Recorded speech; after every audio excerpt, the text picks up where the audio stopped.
के यहाँ पे अभी योगी जी आए थे, उनसे पूछो गैस का सिलेंडर 1100 रुपए का क्यों बिक रहा है।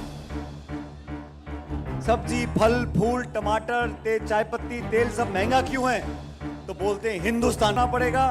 ये चुनाव राजस्थान का बहुत महत्वपूर्ण है और राजस्थान में हम लोगों ने जो काम किया आपके सामने है और रघु जी ने जो काम किया आपके सामने है, और मैं दावे से कह सकता हूं, मैं इस केकड़ी को जानता हूं, यहाँ जो विकास हुआ है पिछले 5 साल में, मेरे ख्याल पिछले 70 साल में इतना विकास कभी नहीं हुआ होगा। और ये बात हमारे विरोधी भी क्या, दुर्भाग्य से पिछले 5 साल राजस्थान में जो कांग्रेस सरकार रही, उसने अपने लोगों को विकास में और पीछे धकेल दिया। यहाँ की कांग्रेस सरकार के लिए भ्रष्टाचार से बड़ा कुछ भी नहीं है।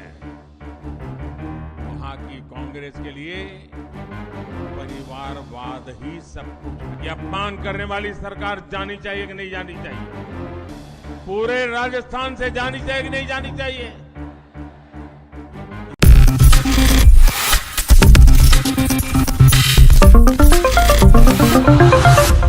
राजस्थान के विधानसभा चुनाव में अब महज 5 ही दिन बाकी रह गए हैं। 25 नवंबर के दिन राजस्थान में मतदान होंगे और 3 दिसंबर को नतीजे सामने आएंगे।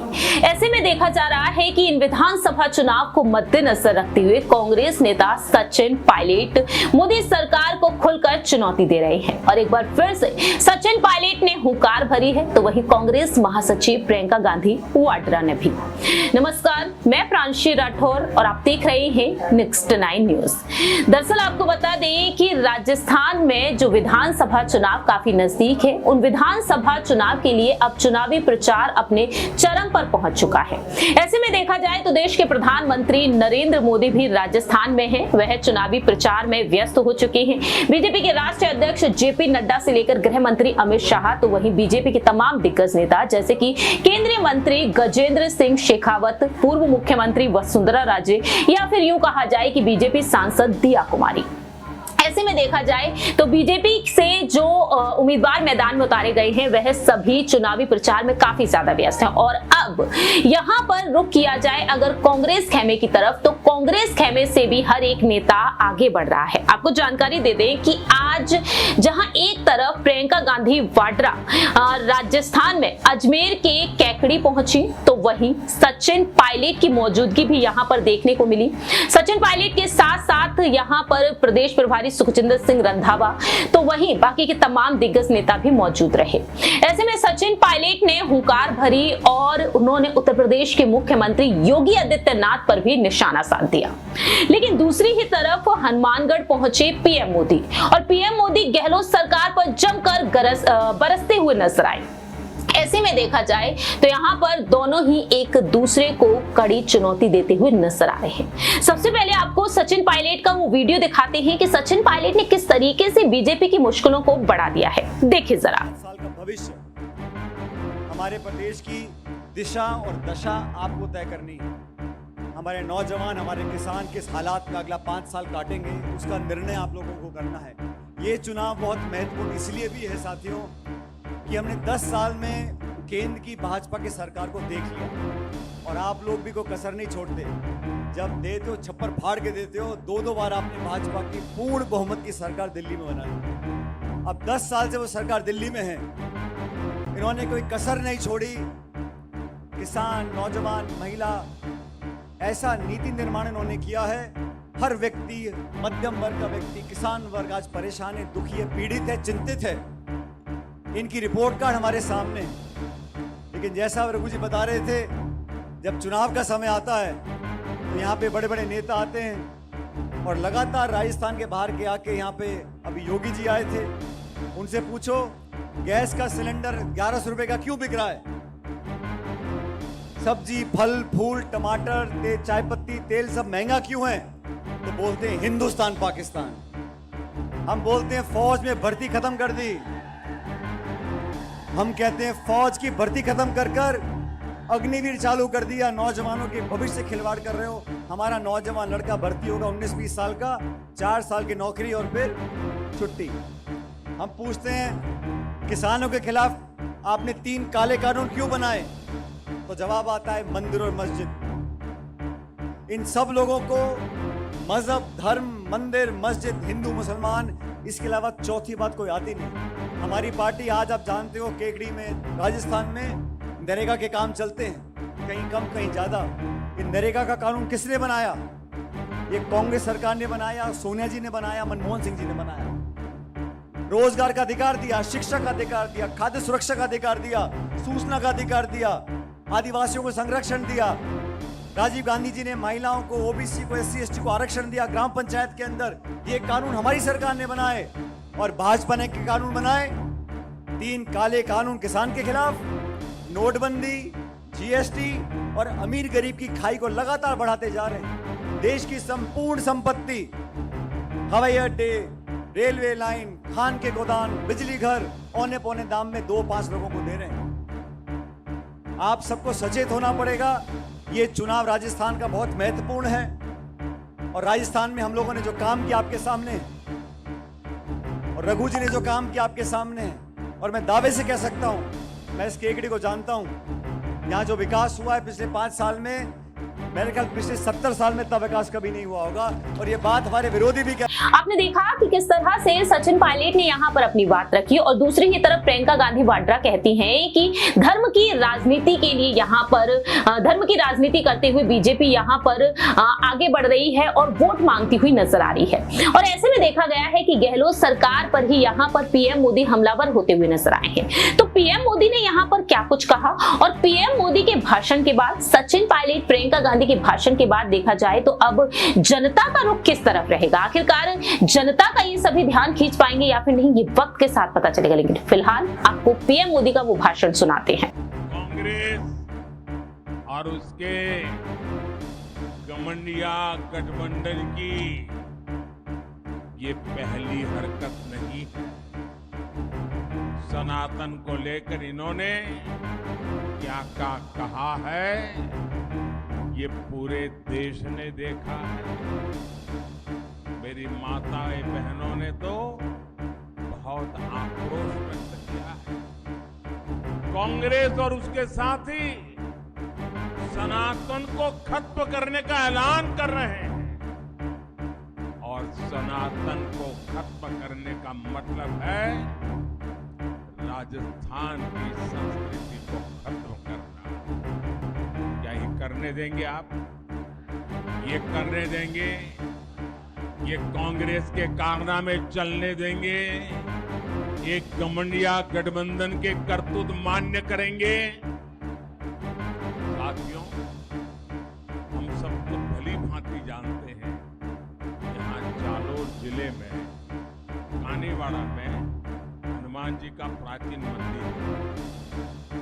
उस हनुमान जी के प्राचीन मंदिर में पीढ़ियों से दलित समाज के ही पुजारी होते हैं, भगवान की पूजा करते हैं और सब लोग जाकर के वहां आशीर्वाद लेते हैं, प्रसाद आरोग्य करते हैं।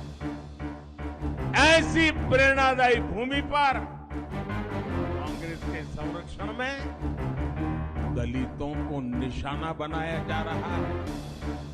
आप देखिए, महिलाओं और दलितों को लेकर ये कैसी कैसी भाषा का उपयोग कर रहे हैं। कुछ दिन पहले ही बिहार में घमंडिया गठबंधन के एक नेता कहते हैं कि राजस्थान की बहनों बेटियों ने पुलिस थाने में जाकर के उन पर जो अत्याचार हुए, जुल्म हुए, उसकी जो शिकायतें, फरियाद दर्ज की हैं, यहाँ के मुख्यमंत्री कहते हैं ये सारी शिकायतें फर्जी हैं। क्या कोई मां बहन ऐसी फर्जी शिकायत करे? ऐसा हमारे देश में कभी हो सकता है क्या? आप मुझे बताइए, हो सकता है क्या?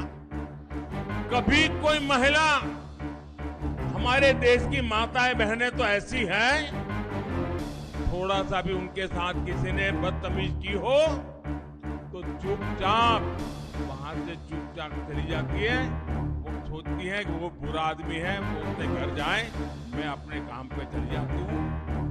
वो कभी झूठ बोलने का तो सोचती भी नहीं। और जब पुलिस थाने में जाकर के उस पर हुए अत्याचार की बात लिखवाती है, तो कुछ तो सच होगा कि नहीं होगा भाई? होगा कि नहीं होगा? अरे मुख्यमंत्री ये कहे कि भाई हम जांच करवाएंगे, वे तो मुख्यमंत्री सर्टिफिकेट देते हैं कि महिलाएं आजकल फर्जी चीजें लिखवा देती है। क्या ये महिलाओं का अपमान है कि नहीं है? ऐसे ही जवाब देते हैं क्या? ये महिलाओं का अपमान है कि नहीं है? ये महिलाओं का अपमान है कि नहीं है? ये महिलाओं का अपमान है कि नहीं है? ये अपमान करने वाली सरकार जानी चाहिए कि नहीं जानी चाहिए? पूरे राजस्थान से जानी चाहिए कि नहीं जानी चाहिए? इतना ही नहीं, ये मुख्यमंत्री का सबसे करीबी मंत्री विधानसभा में इस अत्याचार को ये कहकर के उचित ठहराता है कि ये राजस्थान तो मर्दों का प्रदेश है। क्या मर्द इसलिए मर्द कहलाते हैं कि इस प्रकार से पाप करते हैं? ये मर्दों का अपमान है कि नहीं है? ये मर्दों का अपमान है कि नहीं है? अरे राजस्थान के मर्द बहन बेटियों की इज्जत के लिए अपना सर कटवा सकते हैं, ये मर्द होते हैं राजस्थान। और तुम्हारे मंत्री खुलेआम कह दे ये तो मर्दों का प्रदेश है, तो फिर महिलाओं के साथ आपको शोभा देता है क्या? और इतना ही नहीं, उस मंत्री के पास शायद कई लाल डायरिया छिपी हुई है, इसलिए ऐसे मंत्री को भी टिकट दे दिया। इसका मतलब ये हुआ महिलाओं पर अत्याचार और जुल्म करने वालों को कांग्रेस की दिल्ली सरकार भी, कांग्रेस के दिल्ली के कारनामे करने वाले लोग भी, कांग्रेस के दिल्ली में बैठे हुए सारे बाजीगर भी ये जादूगर की हर बात मानने लग गए। और इसलिए कांग्रेस और इसके घमंडिया साथियों की मानसिकता एक जैसी है, महिला विरोधी। मैं राजस्थान की हर बहन बेटी को कहूंगा, आपको राजस्थान से कांग्रेस को साफ करने के बाद ही चैन से बैठना। कांग्रेस के लोग सिर्फ एक परिवार के बारे में सोचते हैं। भाजपा के लिए आप सभी हमारा परिवार है। आपने सुना कि किस तरीके से यहाँ पर अब राजस्थान में पीएम मोदी और सचिन पायलट के बीच वाकई में जंग छिड़ चुकी है, क्योंकि सचिन पायलट जो राजनीतिक सामाजिक मुद्दों को ध्यान में रखते हुए केंद्र की मोदी सरकार से मांग करते हुए नजर आते हैं और उन्हें चुनौती देते हुए भी देखे जाते हैं। तो आने वाले दिनों में देखना होगा कि वाकई में यहाँ पर सचिन पायलट जो कहते हैं कि मैं राजस्थान में सरकार रिपीट कराना चाहता हूँ, तो क्या पायलट का ये सपना पूरा हो पाएगा? क्या पायलट को इस बार मुख्यमंत्री पद मिल पाएगा या फिर नहीं, ये वक्त के साथ साथ पता चलेगा। लेकिन फिलहाल यही दावे किए जा रहे हैं कि प्रदेश अध्यक्ष पद उन्होंने मांगा था राहुल गांधी प्रियंका गांधी से। अब देखते हैं कि आखिरकार उन्हें कौन सा पद मिलता है यदि कांग्रेस सत्ता में आ जाती है। यदि बीजेपी यहां पर जीत हासिल करती है तो मुख्यमंत्री किसे बनाया जाएगा, क्योंकि पीएम मोदी के चेहरे पर बीजेपी चुनाव लड़ रही है। अब देखते हैं कि 200 विधानसभा सीटों पर जो बीजेपी चुनाव लड़ रही है, कांग्रेस चुनाव लड़ रही है, आखिरकार कौन कितनी सीटों पर बाजी मारते हुए देखा जाएगा जब 3 दिसंबर को नतीजे सामने आएंगे। इस खास रिपोर्ट में इतना ही। बाकी की तमाम अपडेट्स के लिए आप देखते रहिए नेक्स्ट 9 न्यूज।